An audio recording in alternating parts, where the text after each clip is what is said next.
ನಮಸ್ಕಾರ ಆತ್ಮೀಯರೇ, media house ಕನ್ನಡಗೆ ಸ್ವಾಗತ. ಸಿದ್ದರಾಮಯ್ಯ ವರ್ಚಸ್ಸು ಕಮ್ಮಿ ಆಯಿತು ಅಂದವರಿಗೆ ಸಿದ್ದು ತಮ್ಮ ಪವರ್ ತೋರಿಸಿದ್ದಾರೆ. ರಾಜ್ಯ ರಾಜಕೀಯದಲ್ಲಿ ತಮ್ಮ ಆಟ ಇನ್ನೂ ಮುಗಿದಿಲ್ಲ ಅನ್ನೋ ದೊಡ್ಡ ಸಂದೇಶವನ್ನ ಮತ್ತೊಮ್ಮೆ ಕೊಟ್ಟಿದ್ದಾರೆ. ಕಾಂಗ್ರೆಸ್ ಪಕ್ಷದಲ್ಲಿ ತಮ್ಮ ಹಿಡಿತ ಯಾವ ಮಟ್ಟಿಗಿದೆ ಅನ್ನೋದನ್ನ ಇನ್ನೊಮ್ಮೆ ಪ್ರೂವ್ ಮಾಡಿದ್ದಾರೆ. ದಿಲ್ಲಿಯಲ್ಲಿ ಸಿದ್ದರಾಮಯ್ಯರ ಮಾತಿಗೆ ದೊಡ್ಡ ಮನ್ನಣೆ ಸಿಕ್ಕಿದೆ. ತಮ್ಮ ನೆಚ್ಚಿನ ಶಿಷ್ಯನಿಗೆ ಪಟ್ಟ ಕರುಣಿಸಿದ ಹೇಗೆ? ಸಿದ್ದರಾಮಯ್ಯ ಹಾಗೂ ಜಾರಕಿಹೊಳಿ ಮುನಿಸು ತಣ್ಣಗೆ ಮಾಡಿದ್ಯಾರು? ಇಬ್ಬರ ಮಧ್ಯೆ ಎಷ್ಟು ದಿನ ಗೊಂದಲ ಸೃಷ್ಟಿಯಾಗಿದ್ಯಾಕೆ? ಇದೆಲ್ಲದ್ರ ಬಗ್ಗೆ ಇವತ್ತಿನ ವಿಡಿಯೋದಲ್ಲಿ ಹೇಳ್ತಾ ಹೋಗ್ತೀವಿ. ಅದಕ್ಕೂ ಮೊದಲು ನೀವಿನ್ನೂ ನಮ್ಮ ಚಾನಲ್ನ ಸಬ್ಸ್ಕ್ರೈಬ್ ಮಾಡಿಲ್ಲ ಅಂದರೆ ಮಿಸ್ ಮಾಡಬೇಡಿ, ಈಗಲೇ ಸಬ್ಸ್ಕ್ರೈಬ್ ಮಾಡಿ. ಈ ವಿಡಿಯೋನ ಕೊನೆವರೆಗೂ ನೋಡಿ, ನಿಮ್ಮ ಅನಿಸಿಕೆಗಳನ್ನು ಕಾಮೆಂಟ್ ಮಾಡಿ. ಮತ್ತೆ ಒಂದಾದ ಗುರು ಶಿಷ್ಯರು.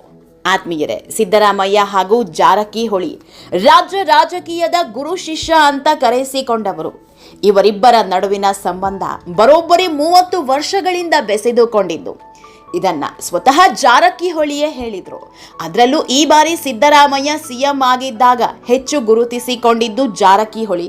ಸಿದ್ದರಾಮಯ್ಯ ಸಿಎಂ ಸ್ಥಾನದಿಂದ ಕೆಳಗಿಳಿಬೇಕು ಅನ್ನೋ ಕೂಗು ಎದ್ದಾಗಲೆಲ್ಲ ಮೊದಲು ಮಾತನಾಡ್ತಾ ಇದ್ದಿದ್ದೇ ಜಾರಕಿಹೊಳಿ.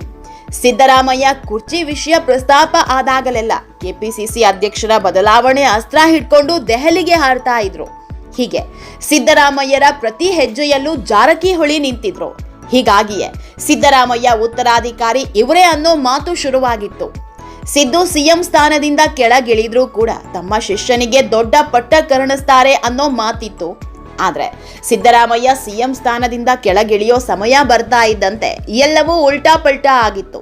ಸಿದ್ದರಾಮಯ್ಯ ಮತ್ತು ಜಾರಕಿಹೊಳಿ ಮಧ್ಯೆ ಅಂತರ ಶುರುವಾಗಿತ್ತು. ಇದರ ಮಧ್ಯೆ ಡಿಕೆಶಿ ಬ್ರದರ್ಸ್ ಜಾರಕಿಹೊಳಿ ಮನೆಯಲ್ಲಿ ಕಾಣಿಸಿಕೊಂಡಿದ್ರು. ಇಲ್ಲಿಂದಲೇ ನೋಡಿ ಹತ್ತಾರು ಸುದ್ದಿ ಹುಟ್ಕೊಂಡಿತ್ತು.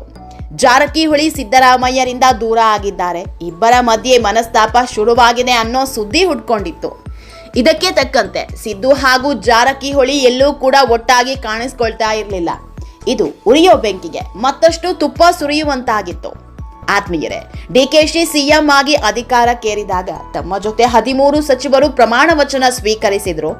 ಈ ವೇಳೆ ಜಾರಕಿಹೊಳಿ ದೊಡ್ಡ ಆಸೆ ಇಟ್ಕೊಂಡಿದ್ರು. ಸಚಿವ ಸ್ಥಾನದ ಜೊತೆಗೆ ಕೆಪಿಸಿಸಿ ಅಧ್ಯಕ್ಷ ಸ್ಥಾನವನ್ನ ತಾವೇ ಪಡೆಯಬೇಕು ಅಂತ. ಇದಕ್ಕೆ ಸಿದ್ದರಾಮಯ್ಯ ಬೆಂಬಲವೂ ಸಿಗುತ್ತೆ ಅನ್ನೋ ವಿಶ್ವಾಸ ಇಟ್ಕೊಂಡಿದ್ರು. ಆದ್ರೆ ದಿಲ್ಲಿ ಮಟ್ಟದಲ್ಲಿ ಆಗಿದ್ದೇ ಬೇರೆ. ಸಚಿವ ಸ್ಥಾನ ತಗೊಳ್ಳಿ ಇಲ್ಲ ಕೆಪಿಸಿಸಿ ಅಧ್ಯಕ್ಷರಾಗಿ ಅಂತ ದಿಲ್ಲಿ ನಾಯಕರು ಸಂದೇಶ ಕಳಿಸಿದ್ರು. ಹೀಗಾಗಿ ವಿಧಿ ಇಲ್ಲದೆ ಸಚಿವ ಸ್ಥಾನಕ್ಕೆ ತೃಪ್ತಿ ಪಡ್ಕೊಂಡಿದ್ರು. ಯಾವಾಗ ಕೆಪಿಸಿಸಿ ಅಧ್ಯಕ್ಷ ಸ್ಥಾನ ಕೈ ತಪ್ಪಿತು, ಇದು ಸಿದ್ದರಾಮಯ್ಯರಿಂದ ದೂರ ಆಗಿದ್ದರ ಎಫೆಕ್ಟ್ ಅಂತಾನೆ ಸುದ್ದಿಯಾಯಿತು. ಇದರ ಜೊತೆಗೆ ಸಿದ್ದರಾಮಯ್ಯ ಆಪ್ತರಾಗಿರೋ ಬಿಕೆ ಹರಿಪ್ರಸಾದ್ಗೆ ಕೆಪಿಸಿಸಿ ಅಧ್ಯಕ್ಷ ಸ್ಥಾನ ಒಲಿದು ಬಂದಿತ್ತು. ಹೀಗಾಗಿ ಸಿದ್ದರಾಮಯ್ಯ ಅವರೇ ಬಿಕೆ ಹರಿಪ್ರಸಾದ್ಗೆ ಕೆಪಿಸಿಸಿ ಪಟ್ಟ ಕಟ್ಟಿದ್ದಾರೆ ಅನ್ನೋ ಮಾತುಗಳು ಓಡಾಡ್ತಾ ಇದ್ವು. ಇನ್ನೇನು ಸತೀಶ್ ಮತ್ತು ಸಿದ್ದು ಮಧ್ಯೆ ದೊಡ್ಡ ಕಂದಕವೇ ಸೃಷ್ಟಿಯಾಗಿದೆ. ಸತೀಶ್ ಜಾರಕಿಹೊಳಿಗೆ ಬರೀ ಸಚಿವ ಸ್ಥಾನ ಅಷ್ಟೇ, ಬೇರೆ ಯಾವ ಹುದ್ದೆ ಸಿಗೋದು ಅನ್ನೋ ಮಾತು ಕೇಳಿ ಬರ್ತಾ ಇರೋ ಹೊತ್ತಲ್ಲೇ ಮತ್ತೆ ಗುರು ಶಿಷ್ಯರು ಒಂದಾಗಿದ್ದಾರೆ. ಶಿಷ್ಯನಿಗಾಗಿ ಸಿದ್ದರಾಮಯ್ಯ ದೊಡ್ಡ ಹುದ್ದೆಯನ್ನೇ ಕೊಡಿಸಿದ್ದಾರಂತೆ. ಆತ್ಮೀಯರೇ, ಸಂಪುಟ ವಿಸ್ತರಣೆಯ ಚರ್ಚೆ ಮಧ್ಯೆ ಇನ್ನೆರಡು ಡಿಸಿಎಂ ಸೃಷ್ಟಿ ಬಗ್ಗೆ ದೊಡ್ಡ ಮಟ್ಟದಲ್ಲಿ ಚರ್ಚೆಯಾಗ್ತಾ ಇದೆ. ಈ ಬಗ್ಗೆ ಸತೀಶ್ ಜಾರಕಿಹೊಳಿ ಕೂಡ ರಿಯಾಕ್ಟ್ ಮಾಡಿದ್ದಾರೆ. ಸದ್ಯಕ್ಕೆ ದಲಿತ ಕೋಟದಿಂದ ಪರಮೇಶ್ವರ್ ಉಪಮುಖ್ಯಮಂತ್ರಿ ಆಗಿದ್ದಾರೆ. ಇದರ ಜೊತೆಗೆ ಲಿಂಗಾಯತ ಹಾಗೂ ಎಸ್ಟಿ ಕೋಟಾದಿಂದ ಇನ್ನಿಬ್ಬರು ಉಪಮುಖ್ಯಮಂತ್ರಿಗಳನ್ನ ಆಯ್ಕೆ ಮಾಡಲಾಗುತ್ತೆ ಅನ್ನೋ ಚರ್ಚೆ ಎದ್ದಿದೆ. ಅದರಲ್ಲೂ ಈಗ ಸಚಿವರಾಗಿರೋರಲ್ಲೇ ಇಬ್ಬರು ನಾಯಕರನ್ನ ಆಯ್ಕೆ ಮಾಡಲಾಗುತ್ತೆ ಅನ್ನೋ ಮಾತಿದೆ.